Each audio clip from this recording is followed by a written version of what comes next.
आज जो हम पढ़ेंगे व्यंजन संधि के बारे में पढ़ेंगे,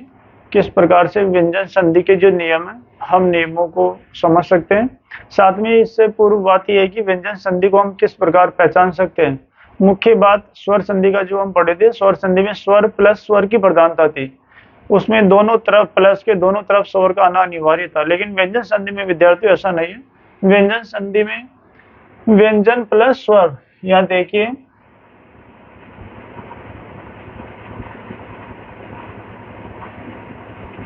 व्यंजन प्लस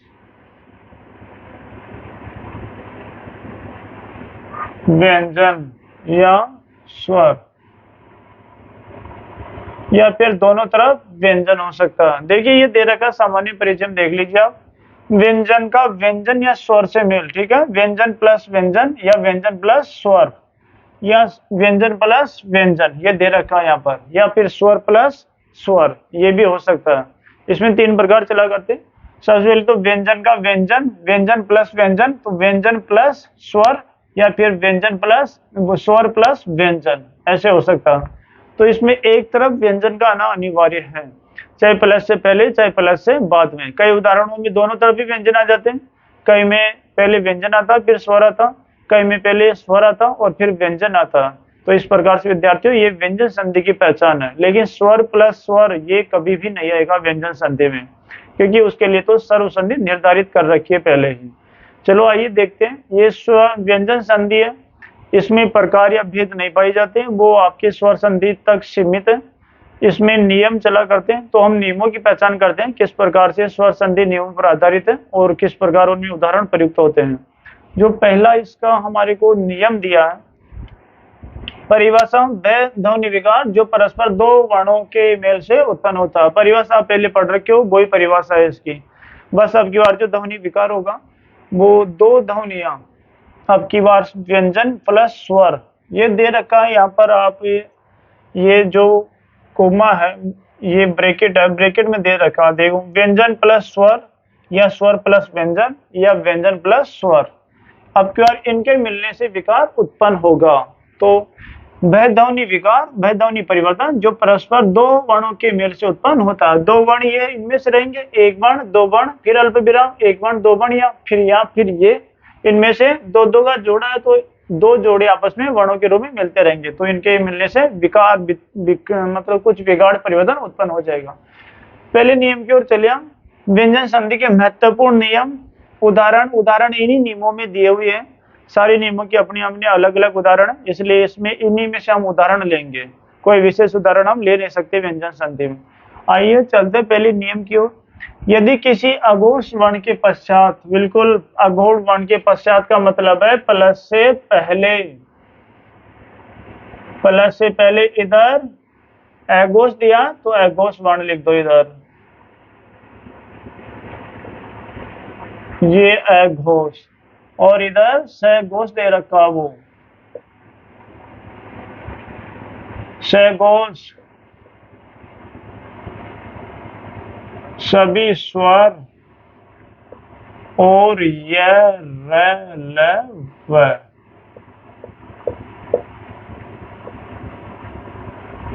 ये दे रखा विद्यार्थियों। ये नियम प्रथम इसका ये कहता है, यदि किसी अघोष वर्ण के पश्चात, अघोष वर्ण, पहले आप अघोष वर्ण को ही समझ लीजिए, क्योंकि अभी कई विद्यार्थियों के लिए असमंजस से चल रहा होगा अघोष वर्ण और सघोष वर्ण होते क्या हैं। आइए हम इनकी ओर चलते हैं। ये देखिए विद्यार्थियों, आपको मैं बता देता हूँ। एक बात ये और कह रहा, तो अघोष वर्ण अपने वर्ग के तृतीय वर्ण में बदल जाते हैं। तृतीय वर्ण, चतुर्थ वर्ण, ये भी क्या होते हैं, इधर देख लीजिए आप, अघोष वर्ण और सघोष वर्ण। आपको मैं बता दूं, हिंदी वर्णमाला में 5 वर्ग चला करते हैं। वर्ग नंबर 1, वर्ग नंबर 2, वर्ग नंबर 3, वर्ग नंबर 4, वर्ग नंबर 5। इस प्रकार से हिंदी वर्णमाला में 5 वर्ग चला करते हैं। बस यहीं तक होता पैतक की, इसके बाद ये नहीं होता, ध्यान रखना। 5 वर्ग चला करता, और 5 वर्ग में वर्ण होते 25, क्योंकि अपन 5 वर्ग हैं और इनमें वर्ण एक में 5 होते हैं, तो ये मिलकर 25 वर्ण हो जाएंगे। तो हिंदी वर्णमाला में 5 वर्गों में 25 वर्ण पाए जाते हैं। ठीक है, यहाँ तक हम देख लेते हैं। ये देखिए आप,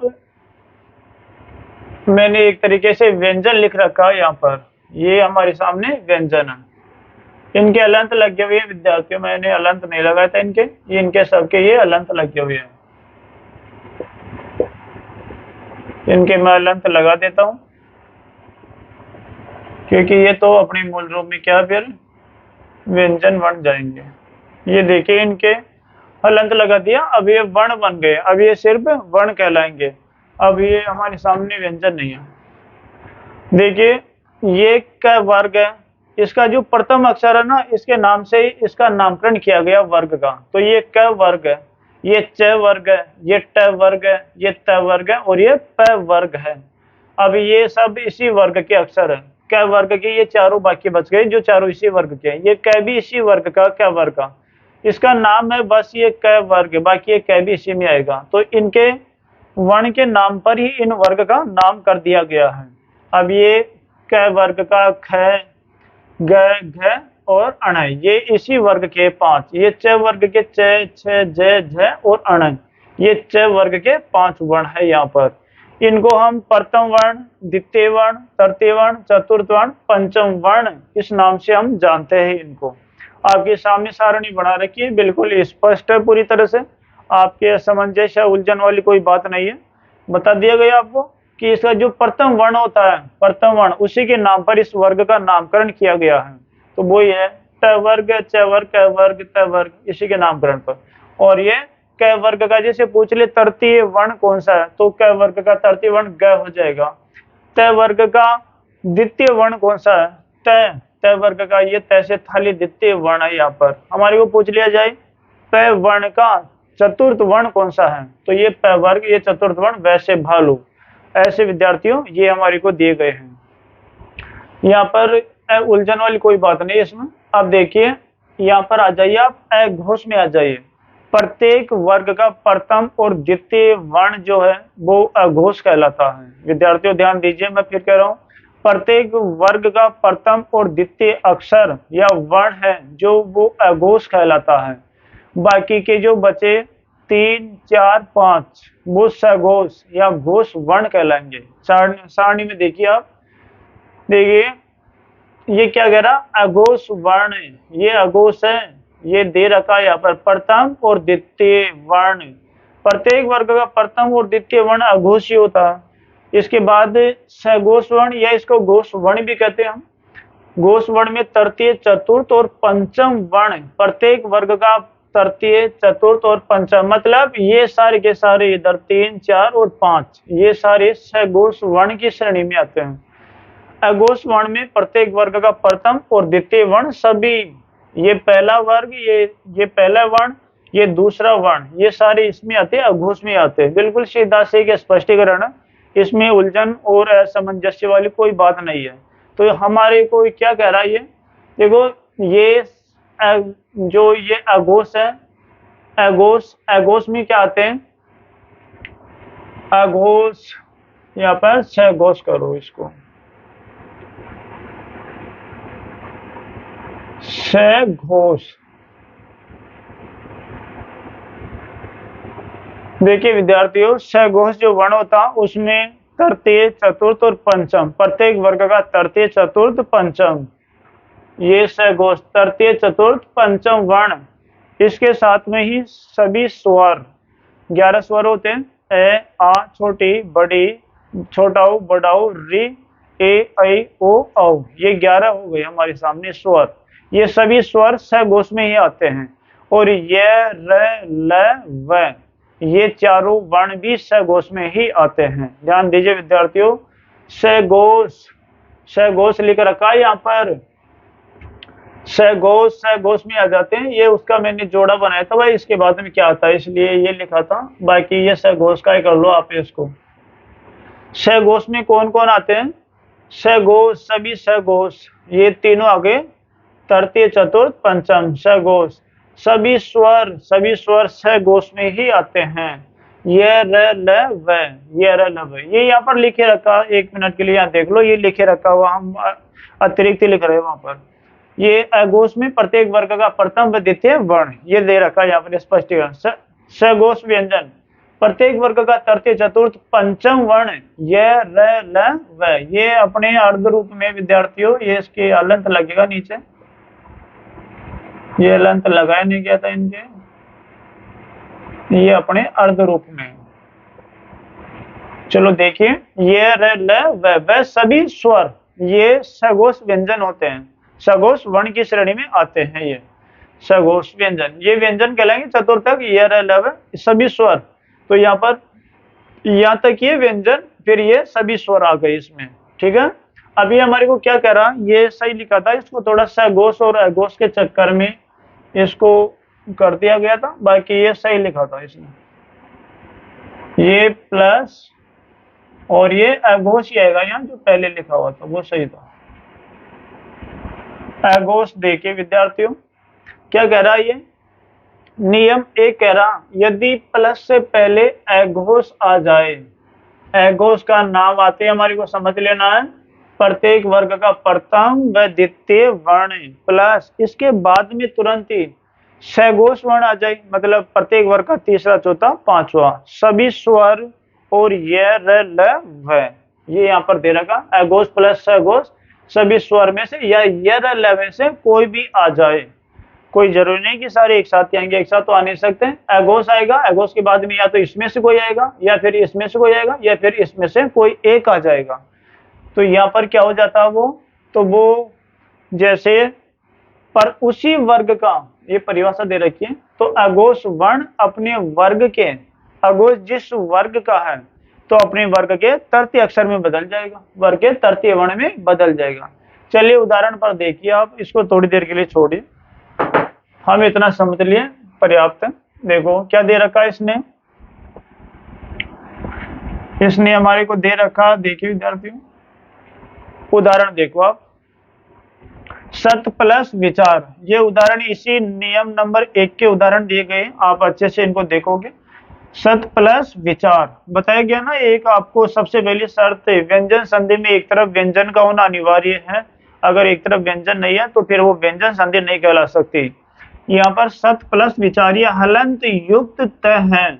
तो इसमें पहले से ही ये स्वरहीन है, इसको स्वरहीन कह सकते हैं क्योंकि स्वर का योग इसमें है नहीं, तो ये आधा त है, मतलब स्वर नहीं है, तो सत प्लस विचार, ठीक है। जोड़ेंगे, इधर से त निकाला, ये त निकाल लिया, इधर से क्या निकाला वी, वी है तो अब की बार विद्यार्थियों यहाँ पर ई नहीं लिख सकते हम, ये वी है, बी में पहले व से वकील का होना जरूरी है, ना कि इसे इमली का होना जरूरी है, फिर इसके बाद मिलता स्वर,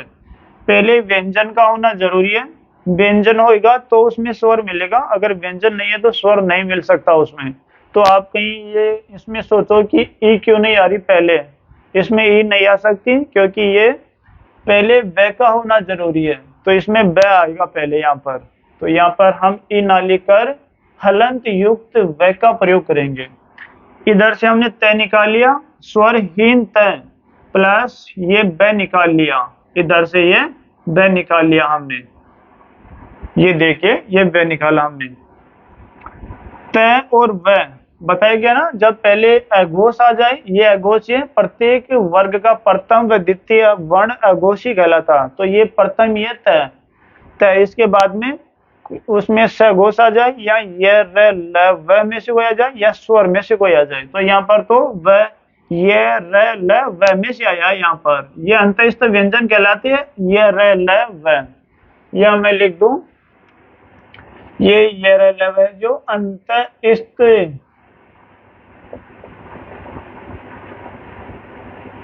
ये अंतस्थ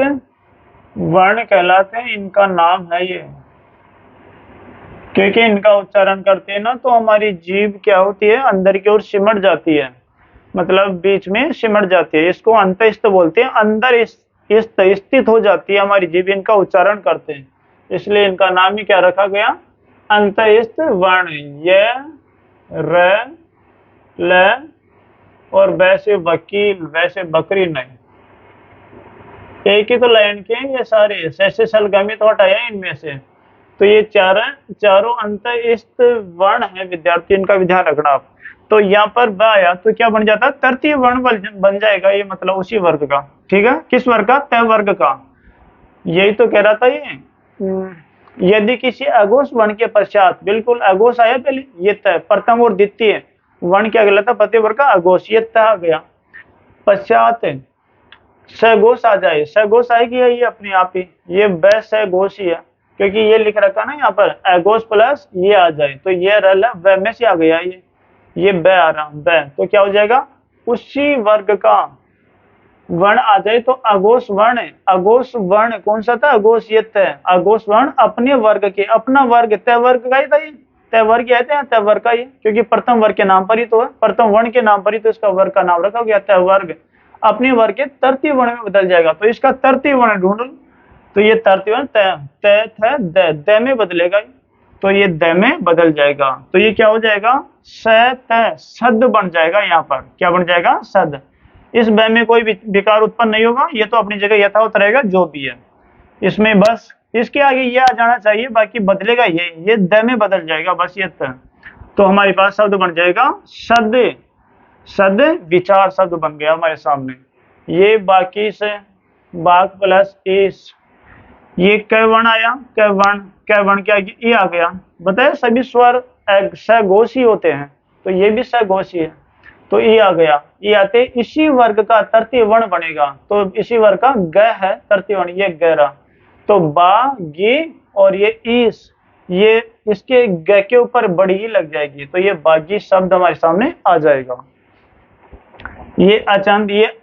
च वर्ग का आया आपके बार प्रथम वर्ण, तो ये तीसरा बनेगा, इसके आगे आ गया स्वर आ गया, तीसरा बन जाएगा, तो तीसरा बनते जय, तीसरा छ जय होता है इसका अजंत, तो ये अजंत शब्द बन जाएगा। षट यंत्र, षट है विद्यार्थियों, ये षड नहीं है यहाँ पर षट, तो ट और इधर से ये निकाल दिया हमने, तो ट आया प्रथम वर्ग का ट आया, तो ये अगर आया और इसके बाद में अगर कोई अन्य हमारे सामने जो तृतीय चतुर्थ पांचवें वर्ण में से आ जाता, तो ये क्या हो जाता, ये तृतीय वर्ग में बदल जाएगा ट, तो ट का तृतीय वर्ग कौन सा होगा, तृतीय वर्ण, इधर ट है ड, ये ड रहा, तो ये ड बन जाएगा, तो षड्यंत्र शब्द बन जाएगा हमारे सामने। जगत प्लस अम्बा, तो ये जगत, इसका तीसरा बनेगा द, तो जगदम्बा शब्द बन जाएगा, ये जगदम्बा शब्द हमारे सामने। सूप प्लस अंत, ये प इधर प वर्ग का तृतीय बनेगा, प वर्ग का तृतीय ब होता, ये रहा प वर्ग, ये बेरा, तो सु ब बन जाएगा, बिल्कुल ये दोनों है बंत, ये सुबंत शब्द हमारे सामने। इस प्रकार से विद्यार्थियों ये 1 2 3 4 5 6 आ गया हमारे सामने, 1 2 बार आ गया, ये तय वाला 2 बार आ गया, तय वर्ग का 2 बार आ गया, बाकी 5 वर्ग के शब्द हमारे सामने यहाँ पर प्रस्तुत है। इस प्रकार से ये शब्द बदल जाया करते हैं। नियम नंबर 2, इसका नियम नंबर 2 देखिए, इसका नियम नंबर 2 क्या कहता है, किसी वर्ग के प्रथम वर्ण, कोई सा भी वर्ग हो, ये वर्ग ही है, ये सारे सारे ये वर्ण भी है प्रथम वर्ण, और ये वर्ग का नाम भी है, किसी वर्ग के प्रथम वर्ण, यही प्रथम वर्ण, ये लिख रखा, इसी में दे रखा, आप देख सकते हो अच्छे से, आपके लिए पूरी सुविधा दी गई है। क च ट त प, किसी वर्ग के प्रथम वर्ण, ये वर्ग के प्रथम वर्ण है का मेल किसी अनुनासिक वर्ण से हो, अनुनासिक वर्ण से हो तो उसी वर्ग का अंतिम वर्ण या पांचवा वर्ण बन जाता है। देखो मैं आपको अनुनासिक वर्ण बता दूं, जिन वर्णों का उच्चारण नाक और मुंह दोनों की सहायता से किया जाता है वो अनुनासिक वर्ण कहलाते हैं। ध्यान रखना विद्यार्थियों, जिन वर्णों का उच्चारण नाक और मुंह दोनों की सहायता से किया जाता है अनुनासिक वर्ण कहलाएंगे। अभी हमारे पास मैं है, मैं, हम मैं का उच्चारण जो करते हैं उसकी ध्वनि नाक और मुंह दोनों के द्वारा उत्पन्न होती है। न से नल, न से नल का अगर हम उच्चारण करते हैं तो उसकी ध्वनि नाक और मुंह दोनों के द्वारा उच्चरित होती है। आप बोलकर देख सकते हो, न हमारे नाक से भी ध्वनि उत्पन्न होती है तो मुंह के द्वारा भी ध्वनि उत्पन्न होती है। बाकी के और वर्ण इनमें आप कई वर्ण उनमें आप देखो उनमें नहीं हो पाएगी। अभी आप कह बोलो, कह आपके मुंह से ही बोला जाएगा। ऐसे अनार बोलिए, आपके गले से बोला जाएगा वो, लेकिन नाक से उसकी ध्वनि नहीं आ पाएगी। तो ये अनुनासिक वर्ण होते हैं जिनका उच्चारण मुंह और नाक दोनों की सहायता से किया जाता है, वो अनुनासिक वर्ण होते हैं। बताया गया न और मैं अनुनासिक वर्ण हैं। यहाँ पर अनुनासिक वर्ण ये मैं लिख देता हूं यहाँ,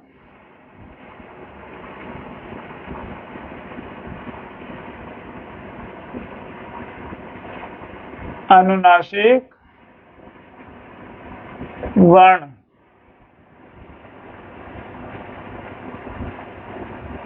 नाक प्लस मुंह है, दोनों के द्वारा उच्चरित होनी चाहिए ये, और न और मैं अनुनासिक वर्ण की श्रेणी में आते हैं, आप देख सकते हो। ठीक है, तो ये नियम नंबर 2 हमारे क्या कह रहा, किसी वर्ग के प्रथम वर्ण और उसके बाद क च ट प त प का मेल किसी अनुनासिक वर्ण से हो तो उसी वर्ग का अंतिम वर्ण बन जाएगा, उसी वर्ग का अंतिम वर्ण बन जाएगा। कहने का मतलब प्रथम वर्ण ही आएगा, उसी वर्ग का अंतिम वर्ण बन जाएगा। ये उदाहरण देखिए, अंतिम वर्ण ये होते हैं प्रत्येक वर्ग के, क्या वर्ग का ये अंतिम वर्ण मतलब पांचवा वर्ण कह सकते हैं हम इस अंतिम वर्ण को। ये अणखाली, ये अणखाली, ये च वर्ग की अणखाली, ये ट वर्ग की अणखाली, ये न वर्ग की नहीं त वर्ग की अणखाली, और ये प वर्ग की, ये त वर्ग का नेशनल और ये प वर्ग का मैसे मछली, ये बन जाएंगे अपने आप ही। यहाँ पर देखो बाघ प्लस मय आ गया प्रथम वर्ण, किसी भी वर्ग का प्रथम वर्ण, उसके बाद अनुनासिक आए, ये मैं अनुनासिक है तो पांचवा वर्ण बन जाएगा, तो ये बाघ क्या बन जाएगा, पांच का ये वाला बन जाएगा ये, तो इसको बाढ़मय हम ऐसे बोलते हैं, इसको बाढ़मय। ये रहा, इसको ये थोड़ी इसमें ध्वनि आती है, बाढ़मय, इसको ऐसे बोलते हैं हम, ऐसे लिखते हैं इसको हम, आपने देखा होगा। ये सत प्लस मार्ग, ये प्रथम वर्ग है, प्रथम ये त वर्ग का प्रथम वर्ण, उसके आगे अनुनासिक आया मैं,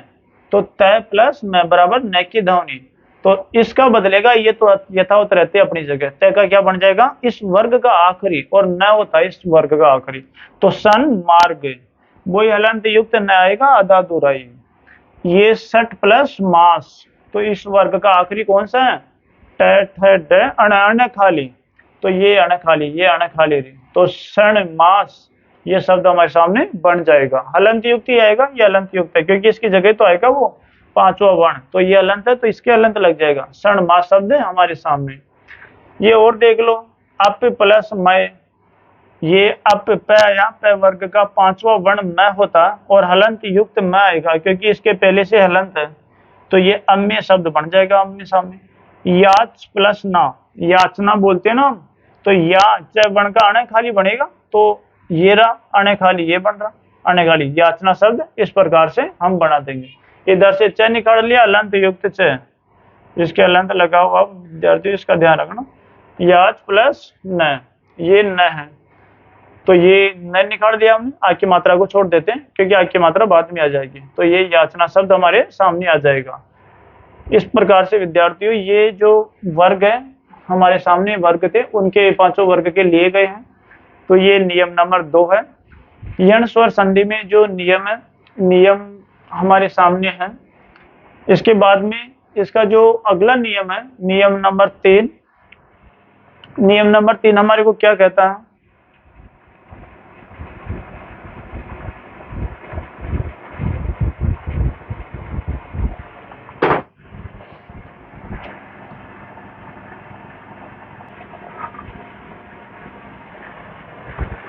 अब विद्यार्थियों बात करें हम तीसरे नियम की इसकी,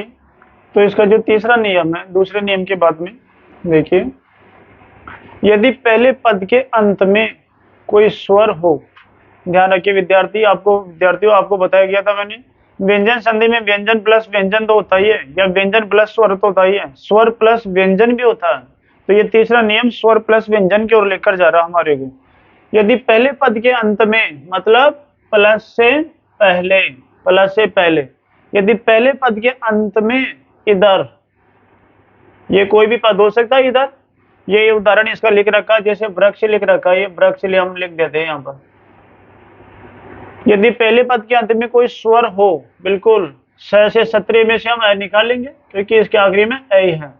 स्वर हो और उसके बाद 6 आ जाए, 6 आ जाता इधर, 6 से छाता 6 आ जाए, तो 6 से पूर्व च का आगमन होता है, तो ध्यान रखना इस छ से पूर्व आधा छ से चम्मच हलंत युक्त इसका आगमन होगा। ये यहाँ देख लिया उदाहरण। वृक्ष प्लस छाया, छ से क्षत्रिय में से निकाल लिया और इधर ये छ आ ही रहा, ये छ आ रहा। तो ध्यान रखिए विद्यार्थियों, ये हलंत युक्त है विद्यार्थियों, यहाँ पर छ का प्रयोग, ये हलंत लगा हुआ छ। एक सेकंड के लिए मैं काला पेन का प्रयोग कर लूं, क्योंकि पहले से वह काला पेन प्रयोग किया हुआ। तो यहाँ पर छ हलंत युक्त लग जाएगा। तो ये देखिए हम इसको लिखेंगे तो क्या बन जाएगा, वृक्ष छाया। बताए ना भाई छ का आगमन होता है, ये कह रहा छ से पूर्व छ का आगमन हो जाता है, अपने आप ही छ आ जाएगा, कोई विकार उत्पन्न नहीं होगा, बस छ से चम्मच आ जाएगा आधा। प्रति छाया, इधर ई, इसमें से ई लिया प्लस आ, इधर छ आ नहीं आएगा, छ आएगा, ये छ और ये हलंत युक्त, क्योंकि इधर आग को तो हमने छोड़ दिया उधर ही,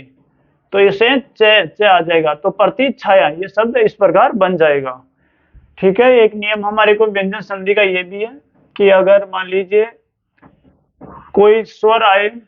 पद के अंत में कोई स्वर आए, प्लस से पहले कोई स्वर आए, उसके बाद छ आ जाए, तो छ से पूर्व आधा छ हलंत युक्त छ का आगमन हो जाएगा अपने आप ही। नियम नंबर 4, यदि किसी पद के अंत में त हो, ठीक है ना, पद के अंत में, वही पहले पद के पहले की बात कर रहा है ये, यहाँ पर पहले, इस प्लस से पहले अंत में तय हो, पद के अंत में मतलब इधर तय हो, यहाँ पर उसके तुरंत बाद श आ जाए, ये श से सलगम हलंत युक्त, तो तय का च, तो इस तय का तो च, तय का च व छ का छ बन जाएगा, इसका ये बन जाएगा। मतलब ये आना चाहिए, तय आना चाहिए, उसके बाद श आ जाए, तो तय का च और श का छ बन जाएगा। उत प्लस श्वास, ये तय आ रहा है, यहाँ पर तय लिख दिया, से सलगम हलंत युक्त, तो क्या हो जाएगा, च और छ में बदल जाएंगे, तो उच्छ्वास लिखा जाएगा। बिल्कुल सही है, क्योंकि तय की जगह ये आधा छ हमने प्रयोग कर दिया, आधा छ, और इस छ की जगह आधा छ, ये छ से छाता, ये प्रयोग कर दिया, उच्छ्वास। उत प्लस चेष्ट, ये तय और स, उच्चेष्ट, ये उच्छिष्ट शब्द बन गया, जो ऐसा ही लिखा जाता है, सही बिल्कुल। नियम नंबर 5, यदि पहले पद के अंत में तय आए, ये तय आ रहा पहले पद के अंत में, यहाँ पर यदि पहले पद के अंत में तय आए, उसके तुरंत बाद च न, ये अल्प विराम है विद्यार्थियों, यहाँ पर इनके बीच में च न द ज ट ड ल आ जाए, तो तय के स्थान पर वही वर्ण बन जाता है, तो तय के स्थान पर वही वर्ण बन जाएगा जो तय के तुरंत बाद आया था। अच्छा, ये ऐसे गिरा, उत प्लस चारण, अब ये तय के तुरंत बाद आएगा ना, तो आधा वर्ण ये वापस आ जाएगा, मतलब उच्चारण हो जाएगा, सीधा सी करते, उत प्लस चारण, उच्चारण ये तय हट जाएगा और उच्चारण हो जाएगा इसकी जगह। यूं तो कह रहा था, यदि पहले पद के अंत में, पहले पद के अंत में आई था, ये तय आ रहा है, यहाँ पर तय आए और उसके तुरंत बाद इनमें से कोई वर्ण आ जाए, तो तय के स्थान पर वही वर्ण बन जाता है जो तय के तुरंत बाद आया था। तो तय के स्थान पर बनेगा वही वर्ण जो तय के तुरंत बाद आया, मतलब ये आया तुरंत बाद, तो आधा च बनेगा, तो यहाँ पर तय खत्म हो जाएगा फिर, तो ये तय प्लस च लिख रखा, और उच्चारण, उच्चारण शब्द हमारे सामने बन गया। यावत जीवन, यावत तय के स्थान पर क्या बनेगा, ज बनना चाहिए, क्योंकि तय के तुरंत बाद ज आया, तो याव जीवन बन जाएगा। याव तो ऐसे कैसे लिखाएंगे, और आधा ज और बन जाएगा तय की जगह, याव जीवन ऐसे कैसे लिखेंगे। ये उत प्लस दंड, उद्दंड बन जाएगा, आधा द और आ जाएगा, उद्दंड शब्द हमारे सामने दिया हुआ है। ये सत प्लस जन, सत्य तय के बाद ज आया, इनमें ज दे रखा होगा, ये ज दे रखा, तो सत प्लस जन, सत जन, तो आधा ज आएगा, सत जन शब्द हमारे सामने है। उत प्लस लाश, ये तय के बाद में ले दे रखा होगा, इनमें कोई ये ले दे रखा, तो ल आया, इसके बाद में इनके हलंत लगे हुए हैं विद्यार्थी, ध्यान रखना सबके, ये हलंत युक्त वर्ण तय के बाद ल आया, तो इसका मतलब तय के बाद जो आया उसका आधा और आ जाएगा, उल्लास हो जाएगा, तय हट जाएगा, तो ये उल्लास शब्द सामने। तत् टिका, तय, ये तत्, तय इसका टमाटर होगा, ये टमाटर दे रखा, तय प्लस तय, इसके बाद में आ गया तो मतलब आधा तय और आ जाएगा, तो तट्टिका, ये तट्टिका शब्द ऐसे लिखते हैं। तो नियम नंबर 5 हमारे को क्या कहता है, जब तय आ जाए और उसके बाद में तुरंत ही च न द ज ट ड ल आ जाए तो तय के स्थान पर वही वर्ण बन जाता है जो तय के बाद में आया। तो यहाँ पर हर बार जो बाद में आया वही आधा और आ गया। नियम नंबर 6,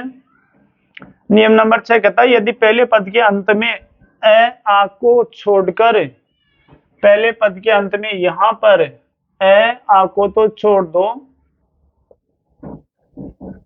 ए आ को छोड़कर इनको छोड़ देना है, अन्य स्वर हो तो इसके तुरंत बाद स आ जाता है, इसके तुरंत बाद स आ जाए तो स बन जाता है, षटकोण स बन जाता है। ठीक है, अभिषेक ई है, अभी ई आया पहले आखिरी में, पद के आखिरी में ई है प्लस शेक आ रहा, तो बताए ना से स्लेट आ जाए तो स बन जाएगा अभिषेक। तो यहाँ पर से सल, यहाँ पर से षटकोण बन जाएगा अभिषेक, तो ई प्लस स बरा अभिषेक शब्द ऐसे बन जाएगा। परिषद, ये ई के बाद में से स्लेट आ रहा तो वही यहाँ पर से षटकोण बन जाएगा, तो परिषद ऐसे लिखते हैं हम, परिषद। इसके बाद ये इधर दे रखे विषम निसंग वगैरह इसी के शब्द होते हैं, नि प्लस संग भी इसी का होता है, विषम बी प्लस सम, निषिद्ध ये निषिद्ध से नि प्लस सिद्ध, नि के बाद में स आ रहा तो ये क्या बन जाएगा, से षटकोण बदल निषिद्ध शब्द बन जाएगा। इस प्रकार नियम नंबर 7 है, नियम नंबर 7 हमारे को क्या कहता है, यदि तय के बाद वही तय है, इधर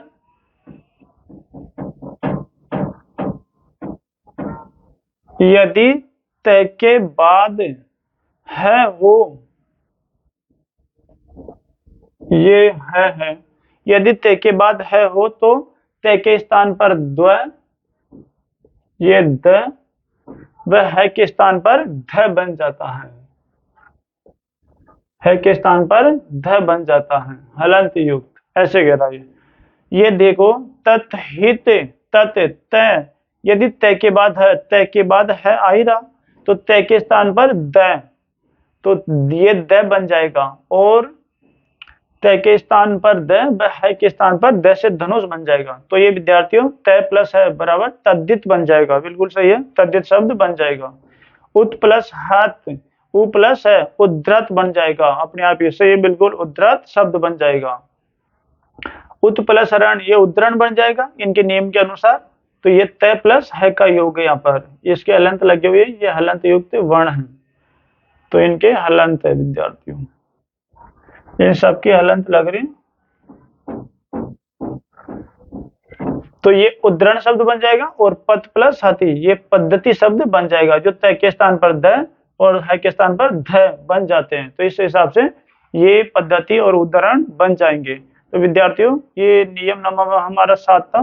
जो 7 है। अभी इस संधि में थोड़े और नियम बच रहे हैं, इसके बाद में देखो नियम नंबर 8 की ओर हम चले।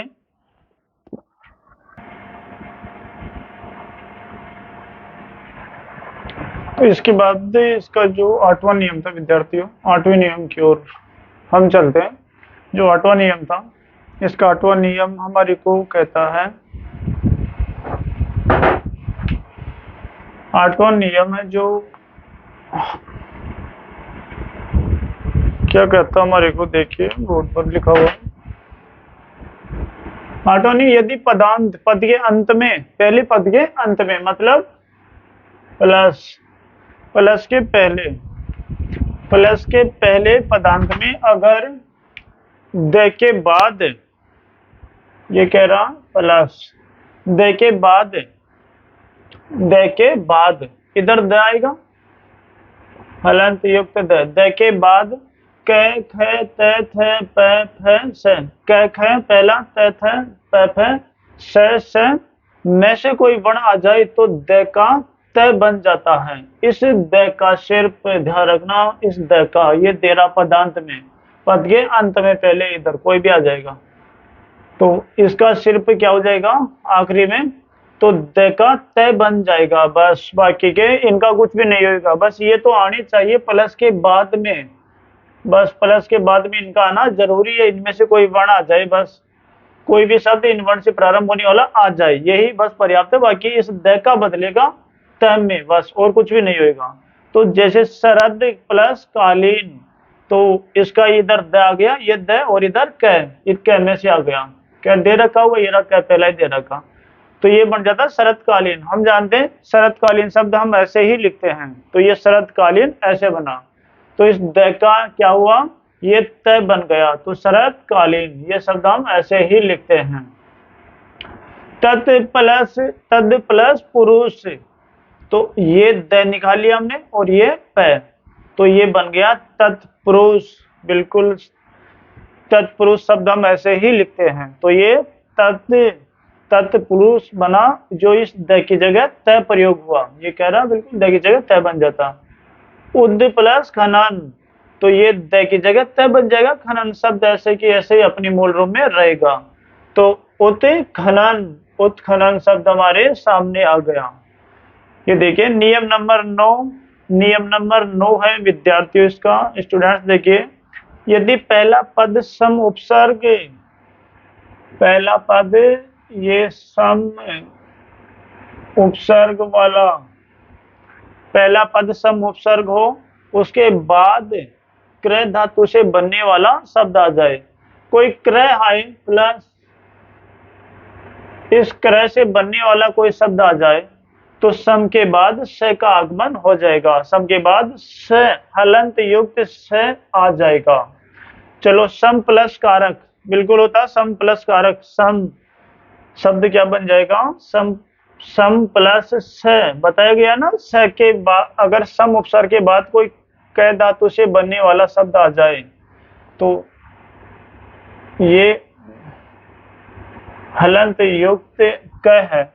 तो सम प्लस कारक, सम ये स आ जाएगा, बिल्कुल सम धातु आई, उसके बाद कैसे बनने वाला कोई शब्द आ गया क धातु से, तो स अपने आप ही आ जाएगा और शब्द बनेगा संस्कारक, बिल्कुल संस्कारक शब्द बन जाएगा। सम प्लस करती संस्कृति शब्द बन जाएगा, क्योंकि सम प्लस स अपने आप ही आ जाएगा, ये आधा स, बिल्कुल ये मैं है अलंत, ये अनुस्वार में बदल जाएगा ऊपर, तो इस प्रकार से संस्कृति संस्कार वगैरह ऐसे शब्द होते हैं। और भी नियम नंबर 10, यदि ई अश्व ई छोटी ई अश्व उ ए आई के बाद इसने आ जाते हैं, तो कर्म से इष्ट और इष्ण में बदल जाते हैं। देखिए इसको आप देखिए नियम नंबर 10 को,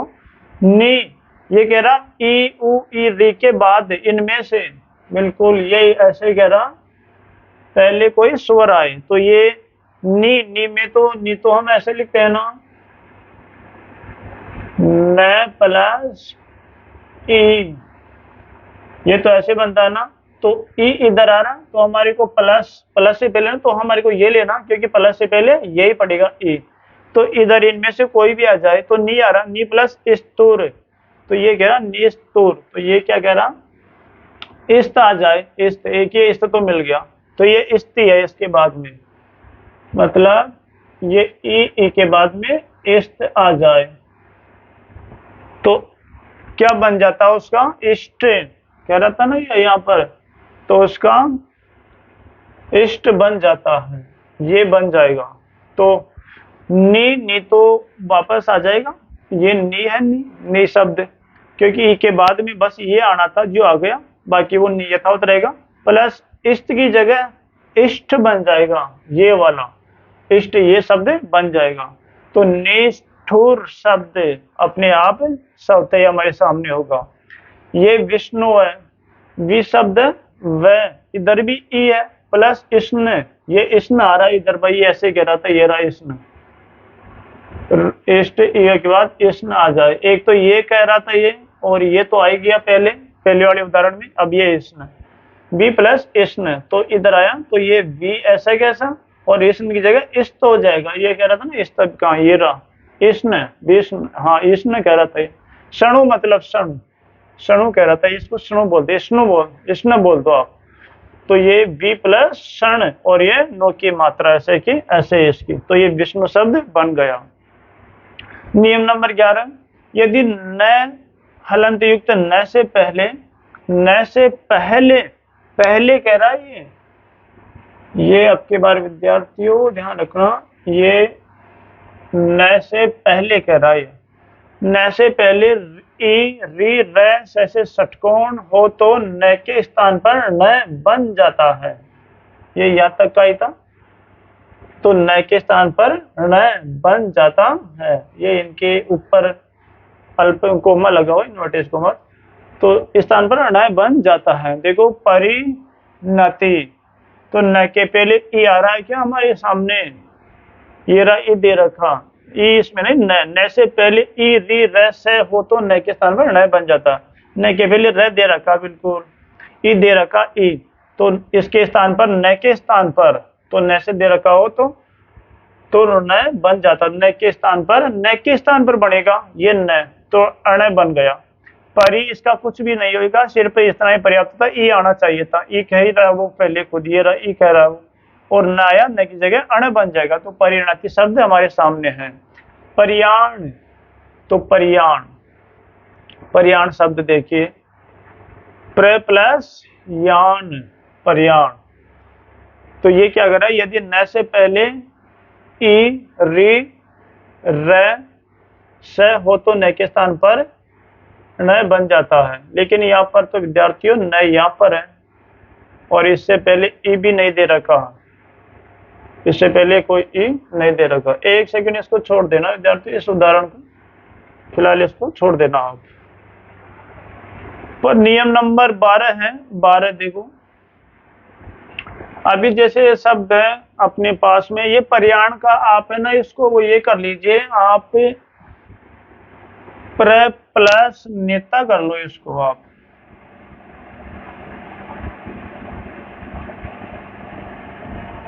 ये है, अब प्र तो हम ऐसा कैसा लिख देंगे,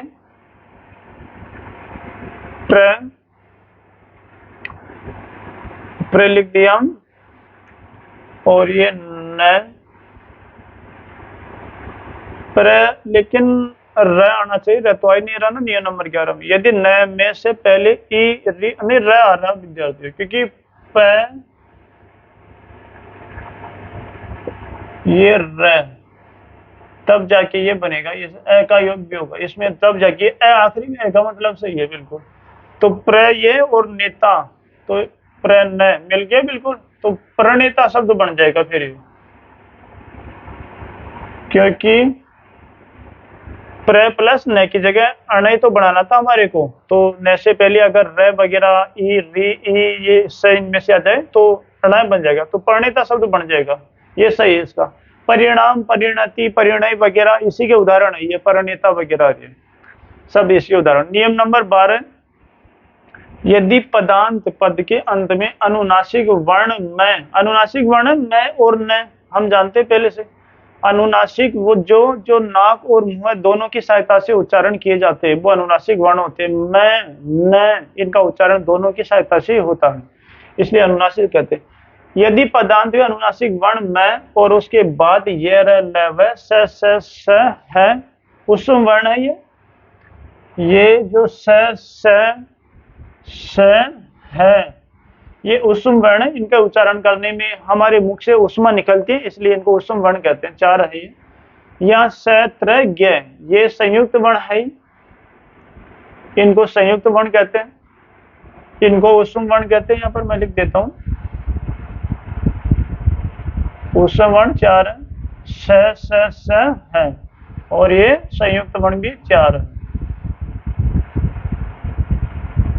संयुक्त वर्ण 4 होते हैं विद्यार्थियों, तो ये आपके सामने दे रखा स ज्ञ, वो एक षटकोण इसमें से, तो में से कोई वर्ण हो इनमें से तो अनुनासिक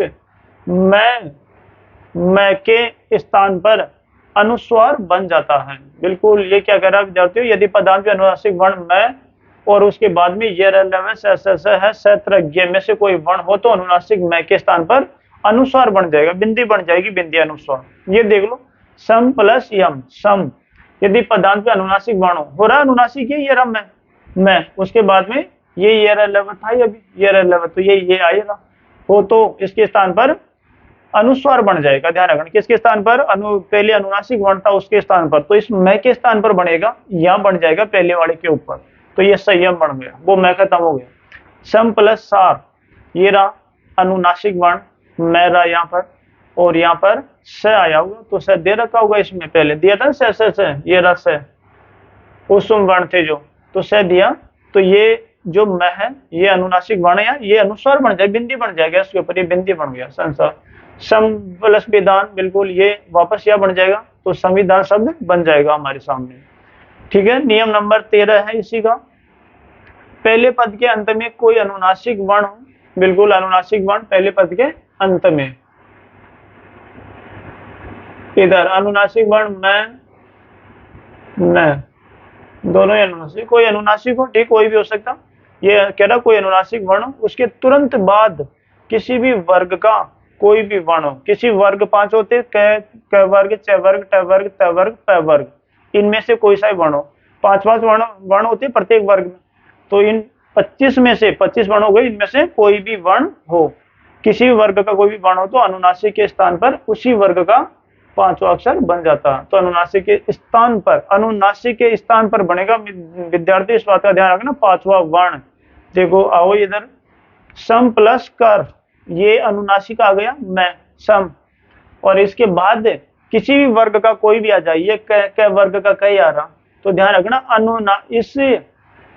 ये इसके स्थान, इसके लिए कह रहा है इसका 5वां वर्ण बनेगा, ध्यान रखना इसका, ये ऐसे ही कह रहा, पहले पद के अंत में कोई अनुनासिक वर्ण आ गया, पहले पद के अंत में, ये पहला पद ये दूसरा, इसके अंत में मैं अनुनासिक आ रहा, उसके तुरंत बाद किसी भी वर्ग का कोई भी वर्ण, किसी भी वर्ग का, ये क वर्ग का क वर्ण आ गया, यहाँ पर वर्ग हो तो अनुनासिक के स्थान पर, अनुनासिक के स्थान पर उसी वर्ग का 5वां अक्षर बन जाता। किस वर्ग का, इस वर्ग का, क वर्ग का, ना कि आप इनमें ढूंढना शुरू कर दो, इसके स्थान पर बनेगा और इस वर्ग का 5वां बनेगा, तो क वर्ग का 5वां मतलब अणखाली, ये अणखाली साइड में बिंदु लगती है, ये बनेगा, तो ये हम इसको क्या लिखेंगे, ये मैं, तो क्या होगा, ये मैं अपने आप ही, ये तो बिंदी में कन्वर्ट हो जाएगा, ये बिंदी में चला जाएगा, या फिर इसको हम ऐसे लिखे, फिर इसको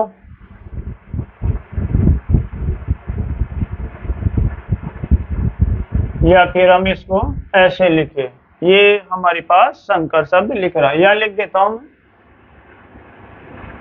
फिर हम इस संकर को ऐसे लिखेंगे,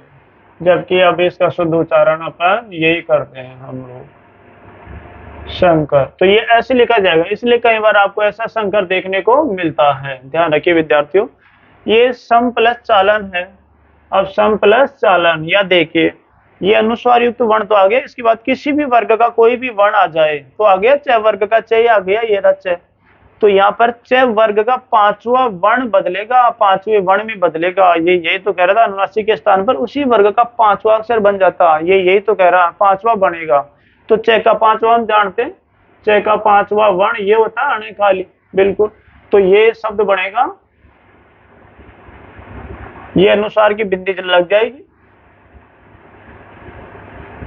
और ये संचालन, ये संचालन शब्द हम ऐसा ही तो पढ़ा हुआ देखते हैं कई बार, इसीलिए ये संचालन ऐसा लिखते हैं। अब तो इसका शुद्ध रूप हम लिखते हैं सीधा सीख संचालन का,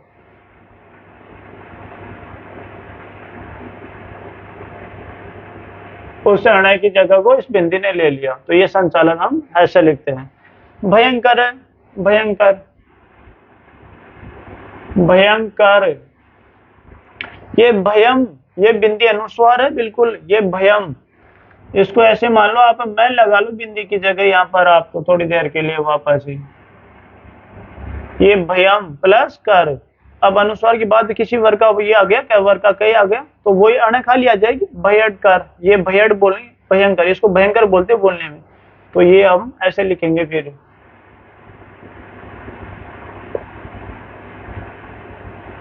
इसको ऐसे लिखते हैं, और अब तो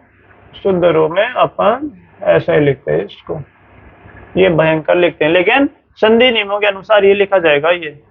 उसी प्रकार से और भी अनेक शब्द होते करते हैं, हमें उदाहरण के तौर पर चाहिए थे। तो ये विद्यार्थियों आपके जो व्यंजन संधि थी, व्यंजन संधि के 13 नियम थे, 13 नियमों पर आधारित व्यंजन संधि थी। इसके प्रकार नहीं थे, इसलिए इसके 13 नियम हमको पढ़ने पड़े। स्वर संधि में प्रकार थे तो 5 भागों में उसको बांट दिया, वो प्रकार उसमें बट गए। तो ये 13 जो नियम है, उम्मीद करता हूँ आपको ठीक से समझ में आए होंगे और आप इनको देखकर अच्छे से समझ गए होंगे।